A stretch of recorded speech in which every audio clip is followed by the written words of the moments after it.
नमस्कार दोस्तों, स्वागत है आप सभी के अपने इस यूट्यूब चैनल जीवन जीने की कला में। दोस्तों, टूथ कैविटी, दांतों में सड़न या फिर दांतों में कीड़े लगना, ये एक ऐसी समस्या है जो समय के साथ साथ बढ़ती जाती है और आगे चलकर असहनीय दांतों के दर्द की वजह बनती है। दांतों में जब कैविटी जमना शुरू होता है तो शुरुआत में दांतों पे लगे यह काले दाग की तरह से नजर आता है। अगर इस पर ध्यान न दिया जाए तो ये धीरे धीरे बढ़ने लगता है और दांतों के इनेमल लेयर में बढ़ करके ये धीरे धीरे दांतों में छेद कर देता है। ज्यादा गंभीर स्थिति हो जाने पर या फिर इन्फेक्शन फैल जाने पर सड़न के अलावा आपके दांत को निकालने की भी स्थिति उत्पन्न हो जाती है। कोई और रास्ता बचता नहीं है, लेकिन फिर भी कुछ असरदार उपाय के जरिए गंभीर से गंभीर सड़न और दांतों में लगे कीड़े से पूरी तरह से छुटकारा पाया जा सकता है। ये वो तरीके हैं जिनसे पुराने समय के लोग डेंटिस्ट नहीं होने पर अपने दांतों से संबंधित सभी बीमारियों का इलाज किया करते थे। दांतों में सड़न या कैविटी की जो मुख्य वजह होती है वो है हमारे मुंह में होने वाले बैक्टीरिया, यानी कि सूक्ष्म जीवाणु, जिन्हें हम अपनी सूक्ष्म आंखों से नहीं देख सकते हैं। हालांकि ये बैक्टीरिया जन्म से ही हमारे मुंह में होते हैं, लेकिन जब हम दांतों की देखभाल में लापरवाही बरतना शुरू करते हैं तो मुंह में जमे इन बैक्टीरिया की वजह से सड़न होने लगती है। खाने में हम कभी भी कुछ काले रंग का नहीं खाते हैं, रोजाना ब्रश भी करते हैं, लेकिन फिर भी दांतों में ये काली सड़न आती कहाँ से है और यह ब्रश करने के बावजूद भी क्यों नहीं निकलती? हमारे दांतों में भी जो बैक्टीरिया होती हैं उन्हें दो चीजें सबसे ज्यादा पसंद होती हैं, शुगर और कार्बोहाइड्रेट। जब हम चीनी से बनी हुई चीज़ों का ज़्यादा मात्रा में सेवन करते हैं या मैदे से बनी चीज़ों का सेवन करते हैं जो कि दांतों में चिपकते हैं, ड्राई फ्रूट्स या मूंगफली इत्यादि का सेवन करते हैं, तो मुंह में मौजूद बैक्टीरिया इन्हें खाकर एक प्रकार का एसिड छोड़ते हैं जिन्हें लैक्टिक एसिड कहा जाता है। ये वही एसिड है जो हमारे दांतों की परत को धीरे धीरे गलाना स्टार्ट कर देता है और सड़न पैदा करके जगह को काला बनाना स्टार्ट कर देता है। इसीलिए कहा जाता है कि ज़्यादा मीठा खाने से दांत सड़ जाते हैं और एक बार दांतों में सड़न या कीड़े लगने स्टार्ट हो जाएं तो थोड़े समय के लिए मीठा और दांतों में चिपकने वाले पदार्थों को पूरी तरह से बंद कर देना चाहिए। मीठे से हमारे दांतों को इस कदर नुकसान पहुंचता है, जैसे कि जन्मदिन पर आप रात को केक खाकर बिना कुल्ला किए या बिना ब्रश किए सो जाते हैं तो आपके साथ आपके दांतों में मौजूद बैक्टीरिया भी उस केक का भरपूर आनंद उठाकर मात्र एक ही रात में दांतों में सड़न की शुरुआत कर देते हैं। जिस तरह से शुगर और कार्बोहाइड्रेट इन बैक्टीरियाज को बेहद पसंद होते हैं, वैसे ही ऐसी कई नेचुरल चीजें हैं जिनसे इन्हें पूरी तरीके से खत्म भी किया जा सकता है। आइए सबसे पहले जानते हैं कुछ बहुत ही असरदार नुस्खों के बारे में जिससे दांतों में हो रही कैविटी को तुरंत रोका जा सकता है और बढ़ रहे कीड़ों से पूरी तरह से छुटकारा पाया जा सकता है। इसके बाद हम बात करेंगे कैविटी के कारण अगर दांतों में छेद हो गया है तो उसे ठीक करके इनेमल लेयर को कैसे रिकवर किया जाए, और साथ ही अगर दांतों में तेज दर्द हो तो दर्द से तुरंत राहत पाने के लिए क्या क्या किया जा सकता है,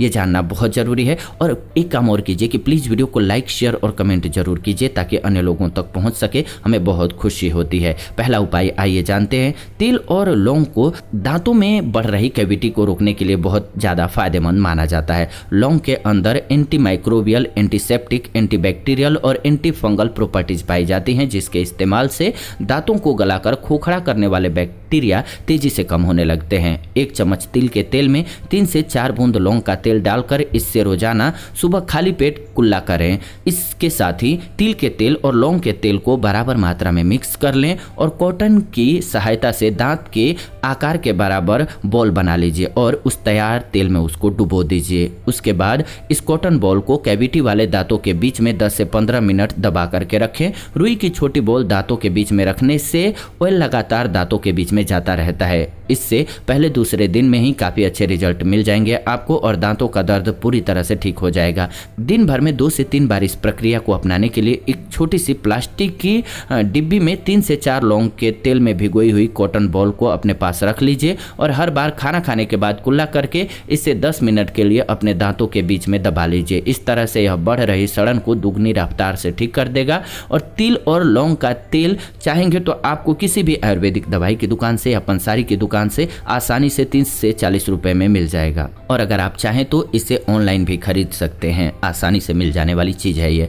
लहसुन भी दांतों में बढ़ रही कैविटी को खत्म करने के लिए बहुत फायदेमंद होती है। 3 से 4 लहसुन की कलियों को बारीक काट लीजिए और इसमें एक चुटकी सेंधा नमक यानी कि रॉ सॉल्ट या पिंक सॉल्ट मिला करके अच्छी तरीके से मिक्स कर लीजिए। इसे अपने सड़ल वाले दांतों दांतों के बीच में 10 मिनट के लिए दबा करके रखें। रोजाना सुबह शाम एक बार ऐसा करने से दांतों में लगे बैक्टीरिया खत्म हो जाते हैं और दांतों का कालापन पूरी तरह से दूर हो जाता है। दांतों में होने वाले हर तरह के दर्द से छुटकारा पाने के लिए फिटकिरी का इस्तेमाल करना सबसे बेहतर माना जाता है। चाहे दांतों में सड़न हो, मसूड़ों की कमजोरी हो, नया दांत आ रहा हो या फिर कोई दांत आपका टूट गया हो, तो हर तरह की स्थिति में फिटकिरी का इस्तेमाल करना दर्द को ठीक करने के लिए बहुत अच्छा होता है। इसका इस्तेमाल करने के लिए 1 कप पानी में एक फिटकिरी के टुकड़े को 1 से 2 मिनट के लिए रख दीजिए।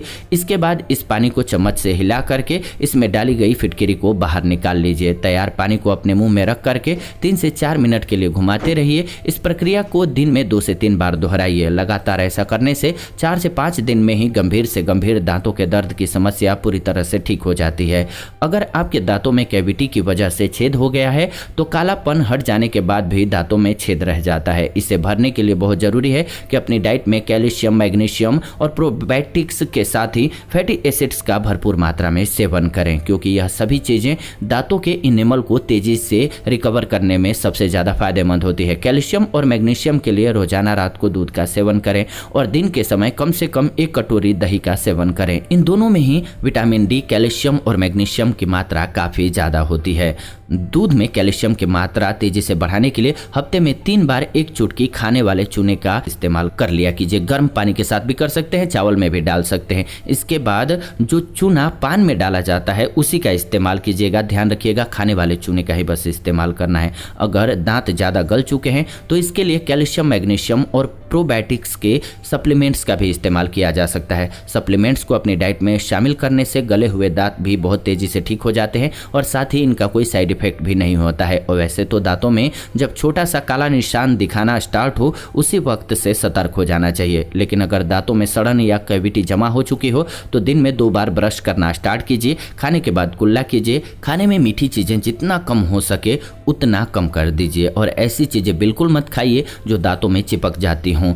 भोजन के बाद कोई भी खाने का अंश आपके दांतों में चिपका हुआ नहीं रहना चाहिए। खाना खाने के बाद तुरंत कुल्ला करना स्टार्ट कर दीजिए।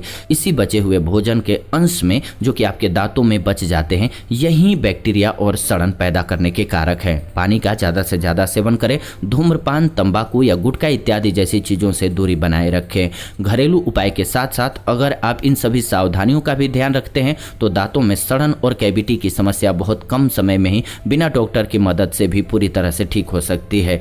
ये ध्यान रखिए। इसके अलावा आप कभी कभी ब्रश कर लिया कीजिए नमक में थोड़ा सा मिला करके लौंग का ऑयल और उसमें थोड़ी सी मिला दीजिए सरसों ऑयल। जी हाँ, इन दोनों को मिला करके अच्छे से ब्रश कर लिया कीजिए। सप्ताह में 1 दिन अगर नीम की दातुन मिल जाए तो वो करना और बेहतर होता है। और मुख के कैंसर से आपको बचना है। अगर आप मुख के कैंसर से डर रहे हैं, जो कि डरना भी चाहिए, तो बहुत बेस्ट तरीका है कि क्या कीजिए, आप पान की पत्तियां लीजिए, उसको उबाल दीजिए और उसमें चाहे तो 2 नीम की पत्तियां भी उबाल सकते हैं और उससे कुल्ला कीजिए। इससे आपको मुख कैंसर होने के चांसेस जो हैं वो बहुत कम हो जाते हैं। मुंह के कैंसर से बचने के लिए ये बेस्ट तरीका है आपके लिए। इसके अलावा जो लोग खास करके गुटखा वगैरह का सेवन करते हैं तो पहली बात तो उसे छोड़ दीजिए, बेस्ट है। नहीं तो इस पान के पत्ते को उबाल करके इसका सेवन जरूर कीजिए। ध्यान रखिएगा, पान जितना ज़्यादा हरा होता है उतना ज़्यादा फायदेमंद होता है। आपको हरे रंग का जो जितना ज़्यादा हरा होगा उतना ज़्यादा फायदेमंद होगा उसी पान का इस्तेमाल करना। उसमें कत्था नहीं मिलाना कभी भी। चूना मिला सकते हैं, आपके लिए फ़ायदा रहेगा,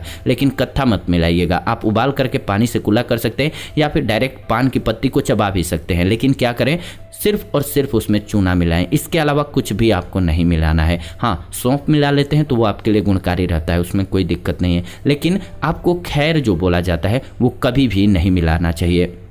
महर्षि वाग्भट्ट जी ने बताया हुआ है अष्टांग हृदय बुक में कि पान का पत्ता हमारी सेहत के लिए बहुत फायदेमंद होता है। उसका रस अगर पेट में जाए तब भी फायदेमंद है।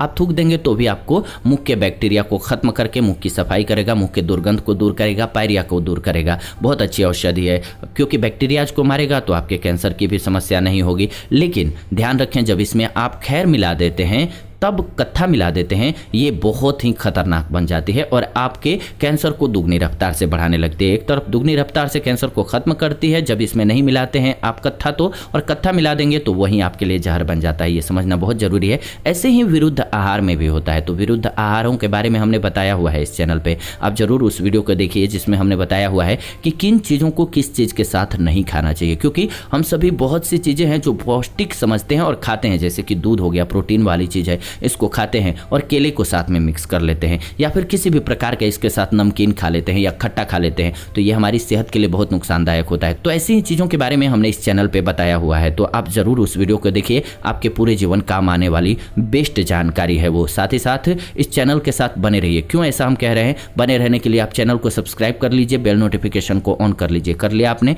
क्यों हम कह रहे हैं ये भी आपको बताते हैं। इस वजह से कि इस चैनल के माध्यम से हम हर रोज ऐसी जानकारी आपके लिए लेकर के आते हैं। आपका 5 से 10 मिनट हर रोज लगता है, पर आपके पूरे जीवन काम आता है। आप इतनी महंगी चीजें खरीद करके लाते हैं, आपके शरीर को फायदा नहीं होगा तो क्या फायदा। तो कब किस चीज का किसको सेवन करना है, कितनी मात्रा में करना है, कैसे करना है, कब इसका बेस्ट समय है, क्या इसकी सही मात्रा है, क्या इसकी प्रकृति है, ये सब कुछ समझ जाएंगे, सीख जाएंगे कुछ दिनों में। तो इसीलिए आप चैनल के साथ बने रहिए। उम्मीद करते हैं आपको वीडियो पसंद आई होगी। अगर वीडियो पसंद आई है तो प्लीज़ वीडियो को लाइक कीजिए, शेयर कीजिए व्हाट्सएप पे, फेसबुक पे अपने फैमिली मेंबर्स के साथ, दोस्तों के साथ, ताकि उनको एक बेहतर जानकारी मिल सके। मेरा ये प्रयास है कि सभी स्वस्थ रहें, आप सब भी इसमें भागीदार बने। प्लीज़ वीडियो को लाइक, शेयर और कमेंट करें। फिलहाल आज के इस वीडियो को इतना ही रखते हैं। अंत तक देखा आपने, इसके लिए दिल से धन्यवाद आप सभी का। अगर आपके मन में कोई सवाल है हेल्थ को लेकर के तो कमेंट्स के माध्यम से लिख भेजिए। साथ ही साथ जरूर बताइए लिख करके कमेंट्स के माध्यम से कि कैसी लगी आपको वीडियो। और एक बात कि अगर आप कोई सुझाव देना चाहते हैं चैनल को या किसी टॉपिक पर वीडियो चाहते हैं तो लिख भेजें